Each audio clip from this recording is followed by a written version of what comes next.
Welcome to the Food Junkies Podcast. Here, we aim to provide you with the experience, strength, and hope of professionals actively working on the front lines in the field of food addiction. The purpose of our show is to educate you, the listener, and increase overall awareness about food addiction as a disease with abstinence as the solution. Here, we talk about all things recovery. Most importantly, how to thrive rather than just survive. So stay positive, make a change for yourself, tell others about your change, and hopefully the message will spread.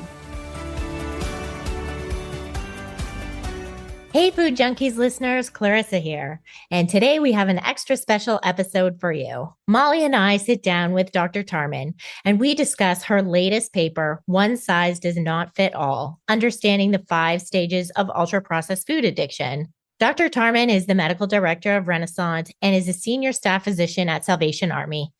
She has a special interest in the clinical syndrome of food addiction. She has presented at international public forums and media platforms to educate and advocate on this subject. She is author of Food Junkies: Recovery from Food Addiction and is one of the co-hosts of our podcast. She's also the founder and moderator of the free Facebook group called I'm Sweet Enough, Sugar Free for Life. You can check out her YouTube videos at Vera Tarman, MD. We're also going to speak to her today about what she's presenting at the conference on May 17th, 2024. If you can't join us, we hope you will watch the live stream to support us. It's not to be missed, as the latest cutting-edge discussions around food addiction and treatment will be happening that day. The link for tickets will be in the show notes. Enjoy the show. We are so excited to have our special guest today, someone you all know very well, Dr. Vera Tarman. And she's here today to talk about her paper, which was newly released. So thank you for being a guest today on the Food Junkies Podcast, Vera. Thank you so much, Clarissa and Molly. Here we are back again. Absolutely. So I thought we could start with you just really discussing the 5 proposed stages of food addiction and how individuals can progress from mild to severe. Okay, I'll give you the 5 stages, but it's easier to explain the progression once I've said a little bit about the neurology and the hormones. But just to give a general overview, what I propose in this paper, I just wanted to put it on the map in the peer-reviewed literature, was that there are 5 stages of food addiction from pre-addiction, so no addiction. But if we live in the 20th century, we're in pre-addiction because how can we not be? The food industry has put us in that place. So from pre-addiction all the way to early addictions, and that's the second one. Third is middle stage. Fourth is late stage, and then end stage. And those actually come from Phil Wardell's clinical work in the 1980s, 1990s. Ever since, food addiction is becoming acknowledged as a, maybe not medical term yet, but a clinical term, right? We haven't really addressed the concept of food addiction syndrome. Yes, there's an addiction, but what does that actually look like? And because I'm coming from an addiction background, I know that addiction is chronic and progressive, and it can be easily understood in stages. And so I thought we got to do that with food addiction too, because it's just so relevant to our treatment modality. Can I ask a quick question just about, obviously, we tend to see the people in severe, and I know we're going to talk about treatment as we continue the interview, but how do we help those in those beginning 2 stages where I assume they're just going to be dieting and probably trying moderation? So how can we address those people and do a preventative, treatment approach for those people? See, this is the thing. If we acknowledge that there's different stages and that, in fact, we as clinicians see the later stages, then we acknowledge that not everybody is in late stage and not everybody requires the same intervention. And even within our crowds, everybody's different. And if we acknowledge that there is an earlier phase that we may not be seeing clinically, these people are not yet pre-diabetic or obese, but they're still out there in the world and they're still eating foods a little bit too much than is for their comfort, because that's what the food industry does. It makes foods that are highly craveable that you just can't have one. And so they aren't having just one and they're a bit disturbed. And so for those people who are going, I wish I could control this a little bit better, it's an acknowledgement that you're right. There is really something happening. It's not willpower. It may not have developed into anything yet, but you are suffering under the influence of something, and let's acknowledge that. And then once that's acknowledged, especially for parents with their kids, then they can say, okay, I see how little Molly, little Chrissy is running around the grocery store stamping their feet because they can't have their sugar. I don't want it to get worse than that. So I'm going to now pay attention and acknowledge this is a drug food, and I want to not necessarily restrict access, but curb, be cautious of access, because I want this kid to be able to have the occasional cake and the occasional whatever. And that's still a possibility now while the person's in pre-stage. But if we just let people go run amok, everyone's going to become end stage. So that the pre-stage is really useful for the preventative model. So let's acknowledge it as a stage that we can actually work with. I'm curious to know, Vera, because as you're sharing, I think about other substances of abuse. We all have that background, right? We all work with other substances of abuse or have in the past. And it makes me think about when I was a kid, it was the DARE program. And I think now it's Red Ribbon or whatever it might be. And there's the prevention side of not even once. And then there's like this belief that if we use, then we're like these drug addicts or whatever it might be. I'm not really sure what the rhetoric is these days in those programs, but I feel like that was what was with DARE. But what I guess where I'm going with this is these proposed stages of food addiction. Are there other substance use disorders that we can model this off of? Or is this purely from Phil Wardell's experience only? Or did you find other research literature that backed up that there were other stages when we're thinking about alcohol use or caffeine or nicotine or something a little more comparable? Yes, absolutely. In the addiction literature, I use the concept of the allostatic model by Koob, who's been writing. And then the American Society of Addiction Medicine, he proposed a model of dopamine circuitry, which I can talk about in a little bit, where he says that gradually there's this development from homeostatic rewards to this allostatic or sick adaptation. He talks about various stages. And in general addiction, if we look at alcohol, we don't call it the pre-addiction. We say the person is recreational drinker. And then we've got terms like the heavy drinker. And then we've got terms like the alcoholic, but they're essentially stages of addiction. We could have said the recreational eater and the harmful eater. Maybe that would be more palatable to people. But I like this idea of actually breaking it into clean stages, because if we have clean boxes, then we can attach treatment modalities to them. With these other addictions, we're acknowledging those are drugs. And finally, we're acknowledging food is a drug. And so it also warrants the same kind of treatment of this allostatic change that's happening. Yeah, I love that. And I'm personally really interested in that. I think we all are, right? Because we're working on our application or our reapplication to the World Health Organization, and we're presenting food addiction or whatever label it is we're going to end up with, right? Yes. As a substance use disorder. And so it's really important to know and understand that when we can basically map the progression or like those stages onto other substances that, or substances of abuse that we have some legs to stand on when it comes to that. So thank you so much for clarifying. But what I'm saying, here's a sort of conceptual map that is based on clinical and then also the theoretical from Koub and also Carolyn Davies. Now we need to do the research to actually substantiate that those clinical conditions exist. I think we all know they do because we work in the field, but the next step is to actually get documentation. But the thing about this paper is once it's in the academic literature, it becomes valuable enough for somebody else to talk about because they want to get published. Once you write on another publication, and hopefully we're seeing much more food addiction publications. Hopefully this will spur even more. Even if people disagree, it means it's finally in the literature being worthy of talked about, because at this stage we've been dismissed. We're not even interesting to public scholars, but that's changing now. Thank God. It is changing. And I think I just saw something recently, Clarissa, I think you might have seen it too. Maybe Vera, you even did too. David Wiss recently put out a post about more and more there are people and they have conflicts of interest. So they're not actually publishing or they're not whatever, but they're like on these boards that can influence these peer reviewers. And it's becoming pretty difficult. Yeah. So speaking of recognizing stages of food addiction or addiction in general, why is it important to recognize those stages for diagnosis and treatment? Can you go into, you alluded to it a bit, like maybe mild side of things or pre side of things. We don't want to go too crazy, but will you talk a bit about that? Yeah. For diagnosis, because everybody is so different, it becomes so difficult to diagnose. And we have to, first of all, diagnose that food addiction exists, with the person sitting in front of you, and to differentiate that from an eating disorder. That's our first muddle that we have to sort out. Just to recognize that it's really hard to diagnose food addiction early days just from the normal eater who's eating in the 20th century. They don't have to have a food addiction. They're under the lure of addictive foods. Anybody who's a human being will be if they're eating that food. So trying to recognize that, and as the food disorder matures, manifests itself more, then what are the qualities that make it distinct from each other? It's very hard to do in pre-stage and early stage because it looks so much like an eating disorder. But even acknowledging that is the first thing. That's the task in stage 1. Not so much at end stage when the person is already so overwhelmed, they'll pass the Yale food inventory, all 20 questions, or whatever number of questions, 35 or 40 questions, whatever it'll be at that date.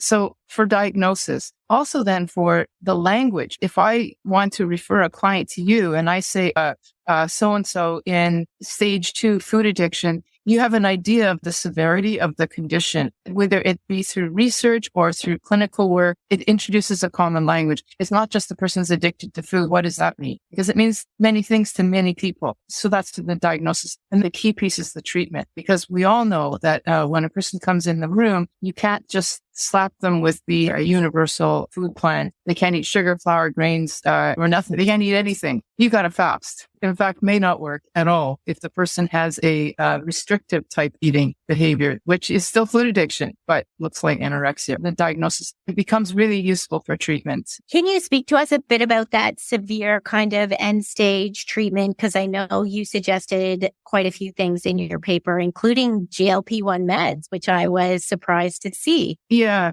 If a person is in early stage food, like pre or early stage, they may not have to go to the extent that we would go in late stage. So if a person has struggles, you could even try, do the research. Can you moderate your sugar? And likely certainly by the time we see them, they've already tried that. It would be worth a try if you haven't tried that without feeling like you're on a diet with that whole deprivation syndrome. If you can really use something recreationally, great. But by the time we see people, we know that there are hormonal and neurochemical changes that have ingrained themselves so that there will be trigger foods. Most likely sugar, that's the universal, most likely flour, and possibly other trigger foods that we have to identify and then abstain from, or figure out some way, if they can't abstain, to contain them. Sometimes the person, it has so many restrictions that it's not possible. It might just be a matter of portion controlling them.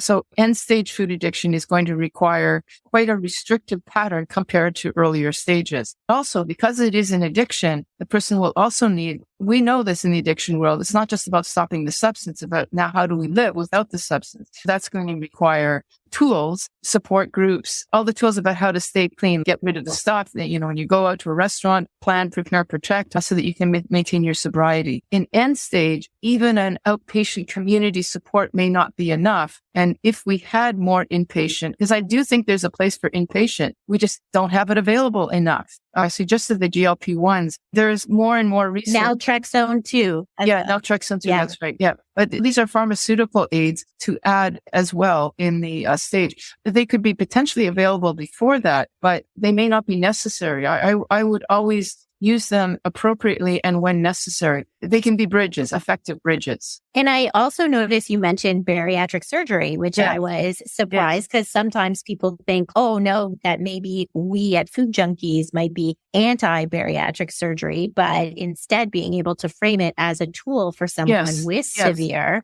That's right. So can you speak a little bit more about that? Yes, it would not do us well to reject all of the options that are available. I think we need to consider them, but we need to consider them wisely and judiciously. Do we need to do surgery? Do we need to do the GLP-1s? Do we need to do naltrexone? Do we need to institutionalize the person? Do we need to stop everything? Or do we need to weigh and measure?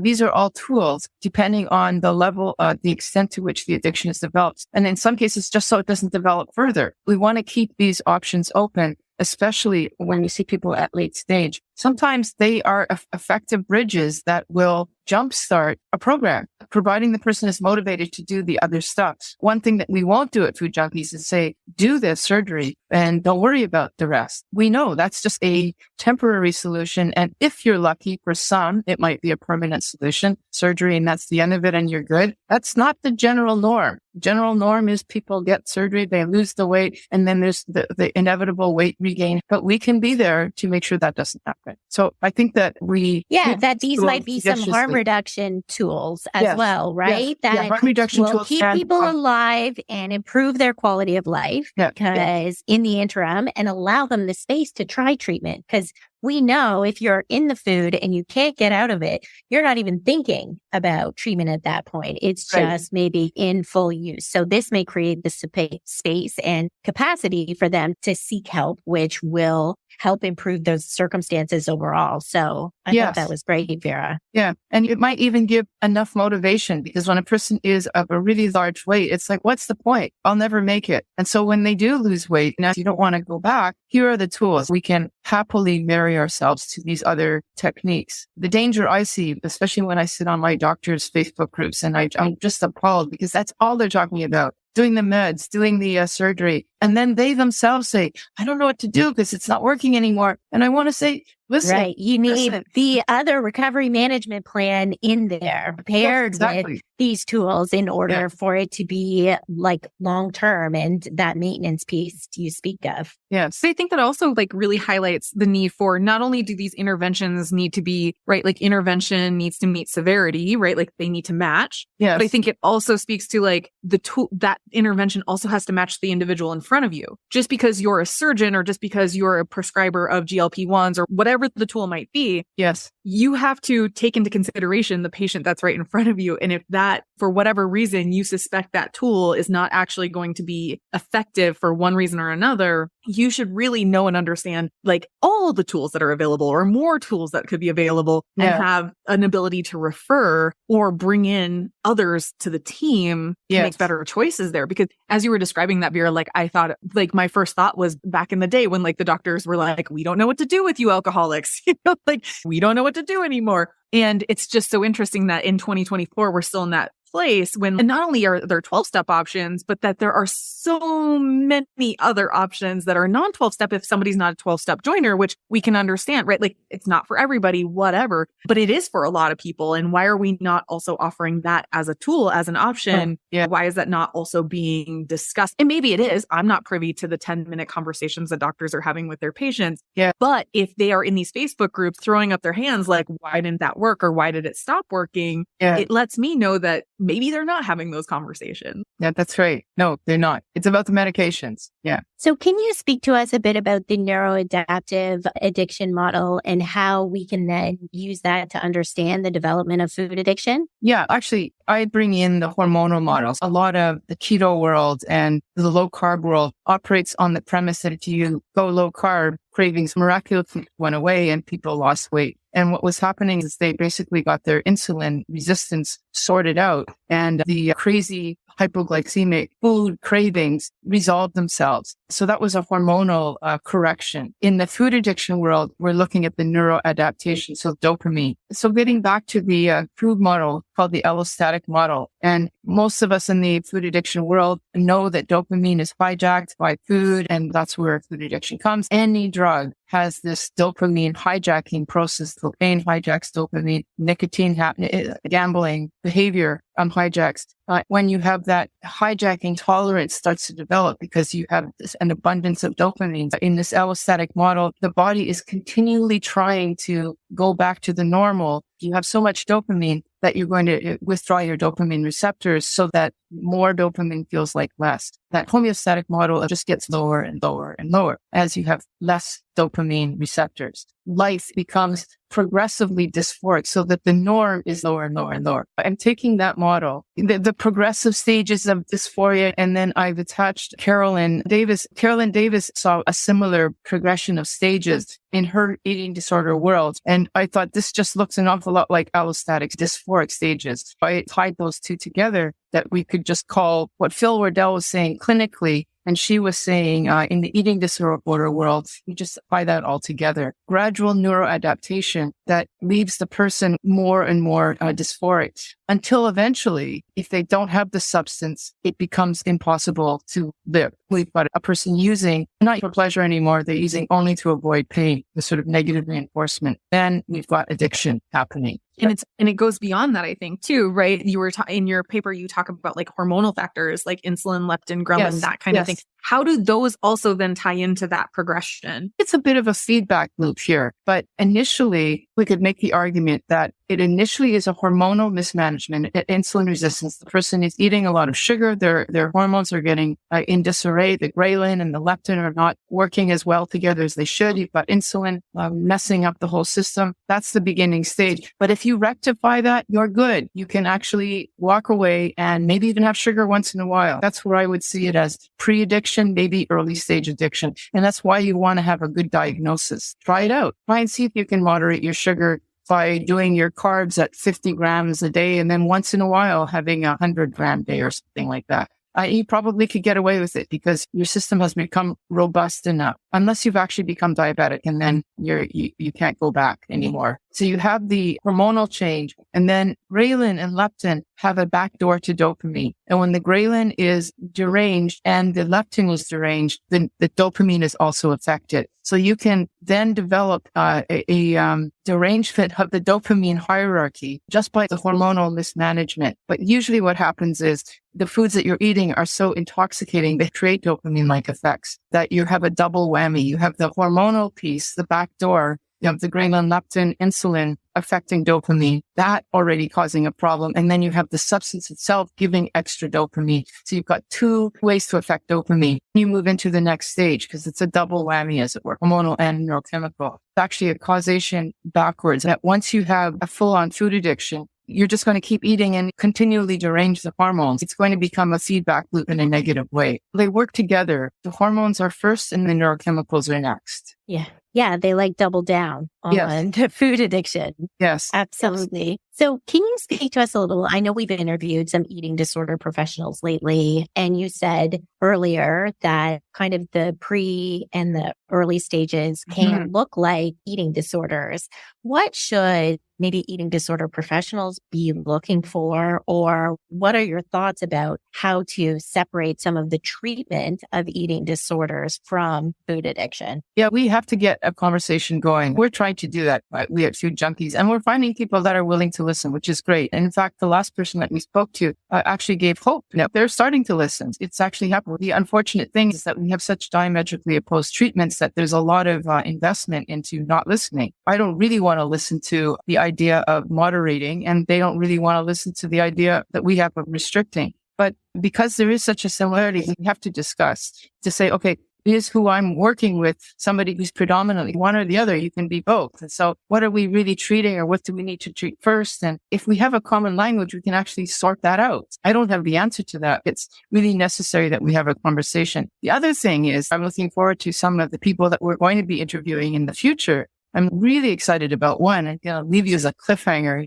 Make sure you keep listening so you get it. Because maybe there's not such a difference that we perceive. In some cases with eating disorders, restriction is appropriate, and it's not in some cases. Like maybe there's not such a big difference. One of the places there might be some commonalities is when we talk about hormones, we usually use the term metabolism. It's the metabolism that we have to sort out. But so one of the people in the eating disorders world was talking about maybe this isn't hormones, metabolic disease. And I thought, yes, we could use that as the common ground, because I think that we are a metabolic disease too. At least we start off that way. Once we start talking commonalities, we might actually find where we are similar and where we diverge. I think that would be great. Do you have any fear that maybe a lot of the food addiction counselors in the space already maybe only see things through one lens, like the food addiction lens, and maybe aren't open to looking for or addressing that both fall on the spectrum? Can we be as closed as sometimes the eating disorder, like all inclusive? I tend to think we are not as closed. Okay. I don't think we're as defended. Now, I could be wrong. Unless I'm so blind, I don't see it. I see us as asking questions going, come on, guys, we've got to talk. I'm so thrilled to hear that some of them are willing to talk, that I see it more as them having a closed mind more than we do. I think, Clarissa, and correct me if I'm wrong, but I think I've probably heard some similar things where we hear coaches say all eating disorders are food addiction, and that's just not accurate. That is not an accurate statement. There is no research literature to back that up. Like, it's unsubstantiated. Like, we need to be really careful about that, because eating disorders, especially anorexia nervosa, is like the number one, like, top deathly, like, mental illness that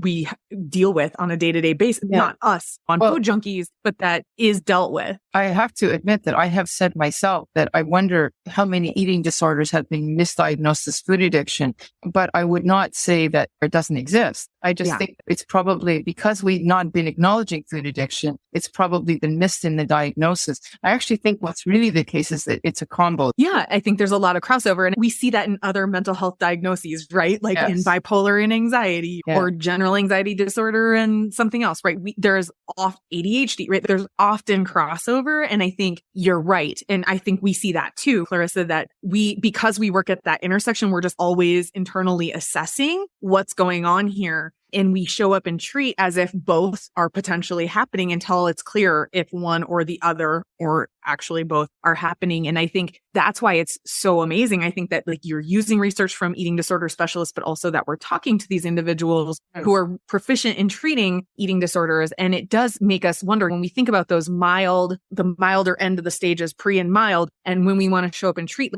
how do we have those conversations with those clients or patients? What kind of interventions can we use that will not be harmful if it is indeed eating disorder and not food addiction? Exactly. Do you have any suggestions though about treating the early, like, ways you can promote like inhibitory control or maybe address the hormonal imbalances at that early stage that wouldn't necessarily maybe trigger restriction in somebody who, if I'm an anorexic, I love restriction. So tell me to cut out all the food. Binge eating disorder, right? Some of this restriction language can create a binge in other ways. One of the things that the eating disorder world says is we don't want too much focus on the food because we've got to deal with the psychological issue.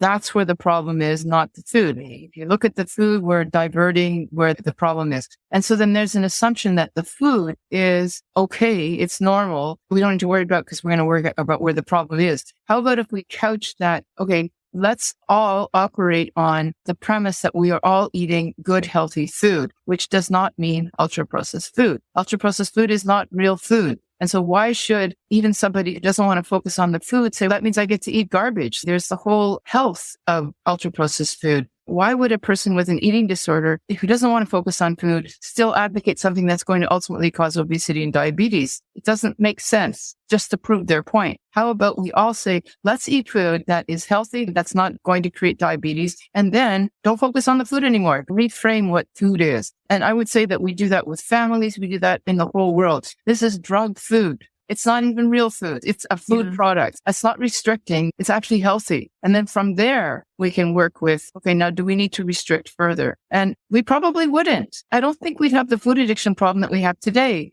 Like, literally, if we ate the way I did as a child, there'd be so many less food addicts than there are today, just because we wouldn't have had the exposure to ultra-processed food. I wonder too, like, if there are factions of individuals in the eating disorder world, in the food addiction world, and then crossover again, that are really like working on a public health angle. And it does make you wonder, if it were to be seen as a public health issue and policies were created around that, would it change that language, right? Would it change the lens through which the eating disorder specialists, view that? Like, we don't need to look at the food. We need to look at the psychological stuff. And I wonder too, if it's our language. We keep saying the word restriction, and I'm finding myself like feeling like I get zinged every time we use the word restriction. And sometimes I think, can we talk about being more discerning with our food choices? Yes. Can we talk about use that language? I like that. Yeah. Something that's, because I think it shuts down eating disorder specialists. I think it shuts them down. As soon as we say the word restriction, they're like, nope, we're not doing it, because we deal with anorexia, we deal with binge eating disorder. We're not doing it. But it's, can can we be more discerning? I don't think that anybody thinks that a Snickers bar is actually more healthy than a green apple. I don't think that anybody actually believes that I could absolutely be naive about that too. But when we can just think, can we be more discerning? Is that the most loving choice that you can make for yourself? What if we picked different things? What could change? And I think too, this nutritional psychiatry stuff, right, is really could potentially have the oomph to really start changing the tide of the language around it. Because at the end of the day, it's so funny. We all want the same thing. We all want our clients, patients, whatever, right, to get better. We just have different ideas about how to go about that because of the lenses that we look through it. But if we could stop like separating all of it, like to those, like you were saying, Clarissa, almost like those opposite poles or like those camps, we would get so much further. Yeah. Just focus on healthy foods. Even the person says, okay, what about the person who does eat too many green apples? You could say, okay, what's going on about that person? Carb sensitivity or the drawing to carbs. Is it because they're on medications that are causing that? Is it because their metabolism? They come from a genetic background that doesn't have the same history of carb exposure as another one does. So maybe they have a quicker reaction. So this isn't so much about addiction per se. Now we're trying to find a way to make the person not diabetic. It's a focus on health. It's not restriction. I like the term discerning. It's being more cautious about what my body can tolerate. And again, we're talking about that milder end, the pre and the mild end of things. We're not talking moderate, severe. We're just saying in those early stages, if people are showing up and they have concerns, and we want to be mindful of, hey, how can we nip this in the bud, whether it's eating disorder or addiction? How do we nip this in the bud quickly? There's some language and some interventions that we can use that aren't going to be harmful if we aren't exactly sure what the diagnosis is. I think so. I think it'll make a big difference. And for the person who continues to eat despite that, then they're probably in the next stage. And then we have it's like a litmus test or whatever. It's like an elimination or whatever. What is that called? Like when if this, then yes. What is that in the back of the DSM? Algorithm. So can you talk to us a little bit about, you talked in your paper a little bit about mindful eating playing a role in early stage food addiction treatment and also cognitive behavioral therapy and how that might actually help somebody address some of maybe their thoughts about food and why they eat and how they eat. I thought that was important, almost as a way of saying these are helpful here, but they're not helpful later, or they're helpful later in a different way. In the early stages, when you're not truly yet neuroadapted and you're trying to avoid that from happening, you can use these tools because your body is still sound enough to have an intuitive sense of what is good for you. Cognitive therapy, you're using food as a crutch, not because you're addicted to it. You're using your natural tools, your intuitive tools, your body's health mechanisms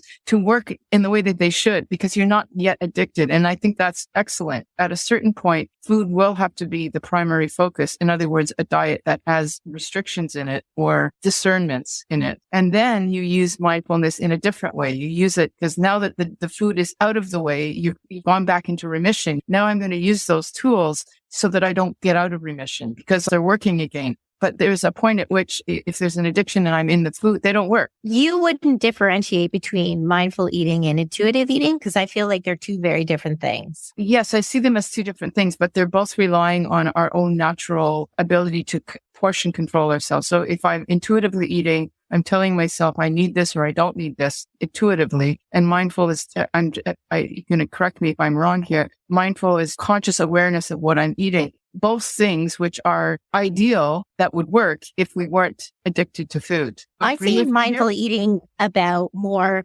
the relationship with food and the way that we're eating. So slowing down, looking at your plate, all of that, which is, I think, a very important practice for like almost all stages. Whereas intuitive eating, I would say you maybe once you get regulated, be able to discern between your hunger and fullness signals. But I don't think at the early stages, mindful eating is about that. It's about like creating a routine around eating that slows you down to at least give you that 20 minutes, spending time with food, not multitasking, maybe taking a breath, regulating yourself, doing a breath before and having a meal closing is how I work with clients around mindful eating. So I just want to be clear that at least when we practice, we might say that it's more of like empowering empowered eating. And again, most people really struggle with slowing down. It's something we talk about in our foundations module as one of the first things to really focus on. But a lot of people struggle with it because they want to eat fast. They don't want to eat sitting down with a fork and knife, food on a plate. And these are all very mindful eating tools that can be healthy practices in recovery. Yeah, they probably developed those patterns because they were addicted and they overrode our natural tendency to be mindful and intuitive. And so you're asking them to be more conscious of both of those processes. And they can't do that if they're in addiction. But as that's being treated,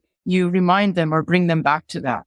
Yeah, it's definitely in treatment. They're not going to be, nobody is really a mindful eater when they come to see us for our first session. It's definitely, it's part of the intervention. Keeps people sober later. Once they're clean, then you want them to do that sort of stuff because it keeps sobriety going. Yeah. And certainly I think we've seen it in two, maybe three very distinct ways. I think people struggle with mindful eating because we are asking them to slow down and actually engage with the food. Be mindful while you're preparing it, be mindful while you're eating it, be mindful in the period after. And I think people they are afraid of the food. They're afraid of slowing down because what's going to bubble up? If I slow down, now I have thoughts and feelings that are coming up and I'm so used to just shoveling the food on top of it. So I think that was one thing that's definitely come out of using that as an intervention. Another is that when we have clients who just aren't there yet to let something go, I think of this one specific person I worked with because I think it's such a beautiful example that I think it was every Friday or every other Friday, the family had a tradition of getting pizza at this one place or whatever. And they just couldn't let it go. They're like, I feel left out. This is a tradition. I want to be a part of, and just scraping the toppings off isn't working for me, whatever it might be. And we talked about this mindful eating practice and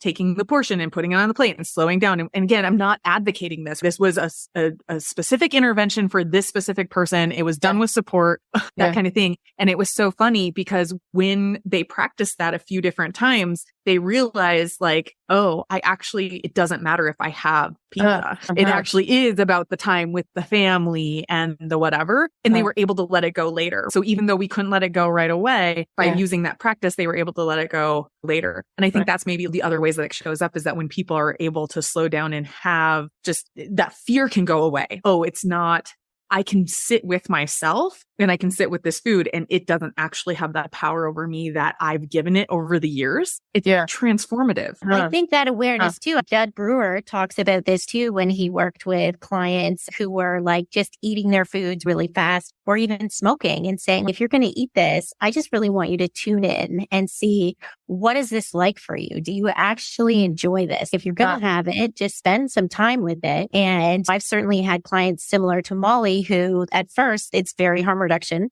of us for them to say, I need to have this thing. And I'm like, okay, if you're going to have it, I don't want you to just have 10 of them. Let's have one. Let's plan it. Let's eat it, enjoy it, see how that is. And then let's talk about what is your day after. Are you then back in the food? What does that destroy your weekend? Are you in the food all weekend? And so really to think about just being with it in that moment. And Molly said, it's like this almost anxiety that you think, if I don't have this thing, I'm going to lose my mind. And that for the most part, if people are able to actually sit with it, that craving will pass. But does it actually make it better when you have that thing? And I think there's some definite research on a mindfulness-based interventions like that for all substance use disorders. Yeah, it's interesting. And again, I think it works for who it works for. And this is why it's really important that we know what the vast array of tools are to the best of our ability. And we give the tool or we suggest the tool to the person in front of us. Again, this is not meant to be, hey, listener, go out and do this thing. And we're saying, go eat the whatever.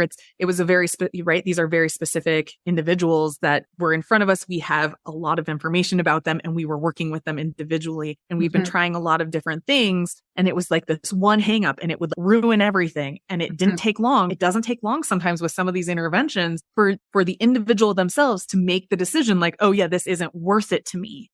Or maybe it is. And they happen to be an individual who can do that from time to time. Like you were saying, Vera, right? Like sometimes we can repair our hormones enough, our neurochemicals enough that sometimes we can. And again, they probably aren't on that severe end stage place, right? They're more on the mild, moderate end of things. So that's why you can't just listen to what we're saying and take it as like a blanket statement to do whatever. It's really important to know what stage you're in and have an intervention that matches that. I think that's why, in some ways, Vera wrote this paper to really highlight how important it is to know what stage the person's in order to implement the appropriate recovery treatment plan for this individual. And so, like, when you're thinking about educating even food addiction professionals on this, Vera, what would you want some takeaways to be from that for them? Like, sometimes we just learn, maybe if I'm coming from a 12-step base, I'm going to just think abstain from everything.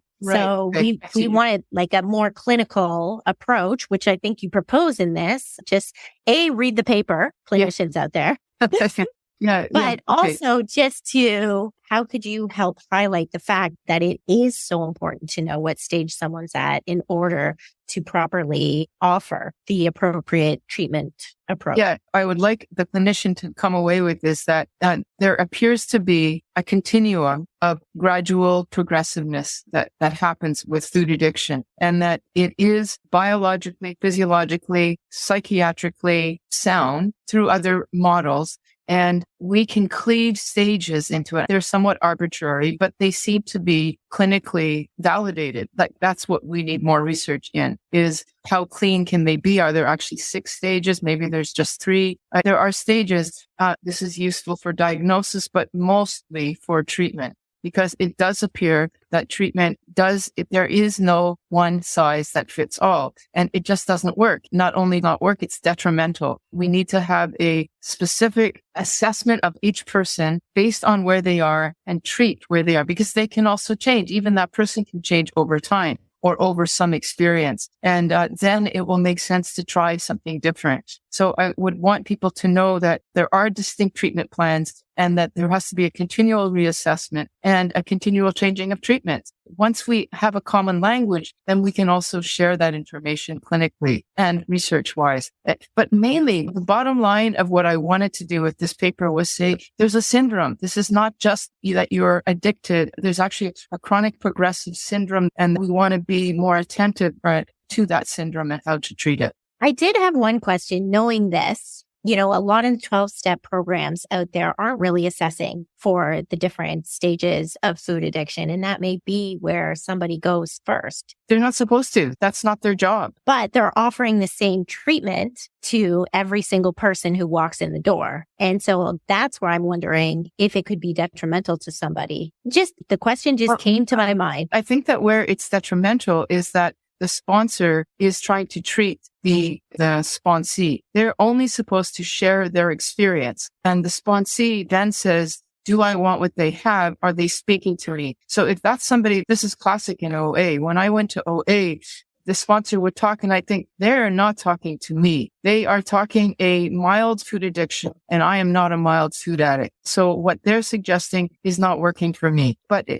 not what they're suggesting, what they're modeling, because all they're supposed to do is say, this is what I do. And if you like what I have, I'll tell you how I do it. That is the extent of what 12-step is supposed to do. Now, if the person is saying, here is what you should do, here is treatment, then run away from them. Now, you could make the argument, okay, what about Gray Sheet? What about FAA? They give you a food plan. But then I would say, do I want what those people have? And will that help me? And then I'm going to follow model, but they're not supposed to tell me what to do. And they shouldn't throw me out either, because all I have to have is a desire not to eat, whatever it is. There's too many 12-step programs that tell you that you should be quitting your job, or you should be doing all sorts of stuff that it's prescriptive, and it's not prescriptive. It's, I have something. If you want it, model me. And if you don't, find somebody else. Yeah, that was a beautiful answer. Yeah. And we say that over and over again, too, I think, to people, to our clients, to whomever. But I think it's